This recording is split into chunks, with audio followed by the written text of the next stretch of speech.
আমি আজকে এই ব্যাকগ্রাউন্ড এবং একজন সাধারণ নাগরিক হিসাবে আমি ডিবি অফিসে এসেছি, কারণ আমি বাংলাদেশের সকল মানুষের মতোই বাংলাদেশকে নিয়ে উদ্বিগ্ন বোধ করছি। আজকে এই পরিস্থিতি নিয়ে উদ্বিগ্ন বোধ করছি, কারণ আমি জানি, বাংলাদেশের সকল মানুষ জানে যে আমরা মহান মুক্তিযুদ্ধ করেছিলাম একটি সোনার বাংলাদেশের জন্য। যেই সোনার বাংলাদেশে ন্যায় বিচার থাকবে, যেই সোনার বাংলাদেশে মেধা দিয়েই যাচাই হবে যোগ্যতা, যেই সোনার বাংলাদেশে গরিব ধনী সকলের জন্য মৌলিক অধিকার থাকবে, বাক স্বাধীনতা থাকবে, চিন্তার স্বাধীনতা থাকবে। আজকে আমি মনে করছি যে আমাদের সকলেরই এই অধিকারগুলো ক্ষুণ্ণ হচ্ছে মারাত্মকভাবে। আজকে আমরা জানি যে এখানে কোটা আন্দোলন হয়েছে, কোটা সংস্কার আন্দোলন হয়েছে, এবং এই কোটা সংস্কার আন্দোলন নিয়ে আমাদের দেশে একটি অশান্তিপূর্ণ পরিস্থিতি বিরাজ করছে। এখানে শত শত মানুষ নিহত হয়েছে, নিরীহ 5 বছরের বাচ্চা থেকে শুরু করে 8, 10, 15, 16 ছাত্র, সাধারণ মানুষ সহ অনেক মানুষের প্রাণহানি হয়েছে, এবং এটা আমাদের সবাইকে ক্ষত করেছে, আমাদের বিবেককে নাড়া দিয়েছে।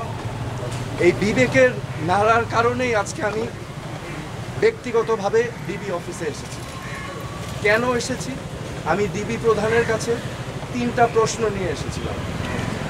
আমার প্রথম প্রশ্ন ছিল যে এই 6 জন সমন্বয়কারীকে গ্রেফতার করা হয়েছে নাকি।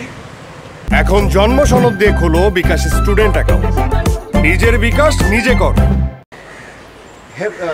সেফ কাস্টাডিতে নেওয়া হয়েছে।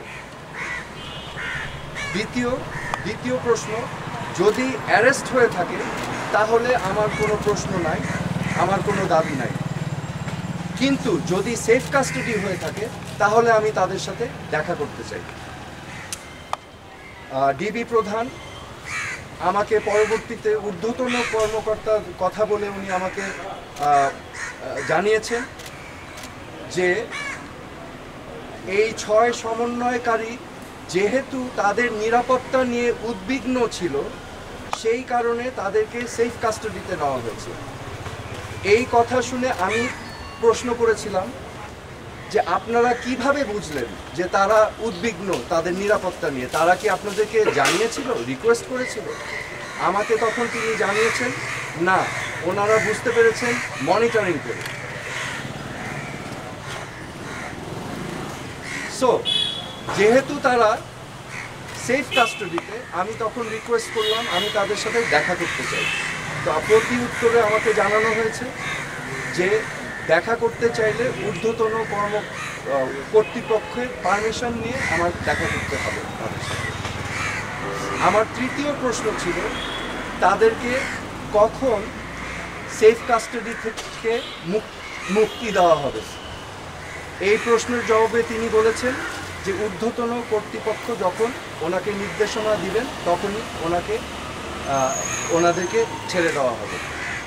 সো আমার প্রশ্ন এখন, সেফ কাস্টাডি আমার জানা মতে একজন নাগরিক যদি রিকোয়েস্ট করে তাহলে সেফ কাস্টাডিতে নেওয়া যেতে পারে, কিন্তু রিকোয়েস্টের বাইরে যদি কাউকে সেফ কাস্টাডিতে নেওয়া হয়, এটা কি আসলে সেফ কাস্টাডি না এটা অ্যারেস্ট?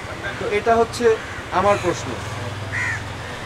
এখানে আমি আপনাদের সম্মুখে স্পষ্টভাবে বলতে চাই, এই ছাত্র আন্দোলন, কোটা সংস্কার আন্দোলন নিয়ে যে সকল ক্ষয়ক্ষতি হয়েছে, ক্ষয়ক্ষতি কিছুই না। ক্ষয়ক্ষতি কেন কিছু না? এই ক্ষয়ক্ষতি যে সম্পদের ধ্বংস হয়েছে সেগুলো তো জনগণের ট্যাক্স দিয়েই করা হয়েছে, এগুলো জনগণের সম্পদ, এগুলো হয়তো ভবিষ্যতে আমরাই আবার গড়ে নিব। কিন্তু একটি প্রাণ যেটা আমরা হারিয়েছি, একটি প্রাণও কি আমরা ফেরত পাবো? এই প্রাণ কি ফিরে আসবে?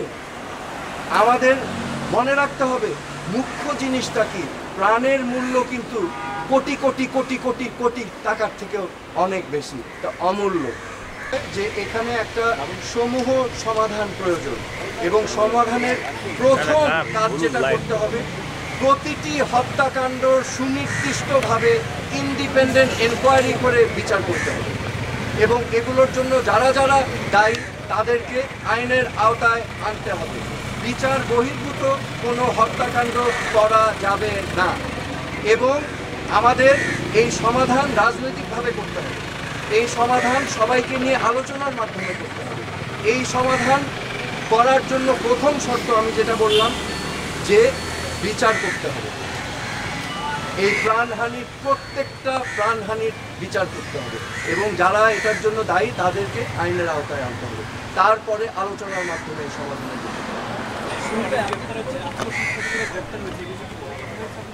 আমি তীব্র নিন্দা জানাই এবং প্রতিবাদ জানাই। শিক্ষার্থী ভাই বোনদেরকে গ্রেফতার করা থেকে বিরত থাকার জন্য আমি আহ্বান করছি। শিক্ষার্থীদের জন্য কোনো মেসেজ আছে? শিক্ষার্থীদের জন্য আমার মেসেজ আছে, আমাদের ভবিষ্যৎ স্বপ্ন যেন বিনষ্ট না হয়। আমাদের বাংলাদেশ আমরা লক্ষ লক্ষ শহীদের রক্তের বিনিময়ে আমরা অর্জন করেছি। এই দেশটা তোমাদের, এই দেশটাকে তোমাদেরই করতে হবে। It is your responsibility, do not lose hope. Okay, এবং সামনের দিক ভালো দিন আসবে, কিন্তু এখন কষ্ট করতে হবে, হোপ আশা ছাড়া যাবে না। এই দেশটা তোমাদের সম্পদ, তোমাদেরই করতে হবে। তোমরা ন্যায় পথে থাকবে, সত্যর পথে থাকবে, অন্যায়ের বিরুদ্ধে প্রতিবাদ করবে। That is my message. আরেকটা বিষয় যে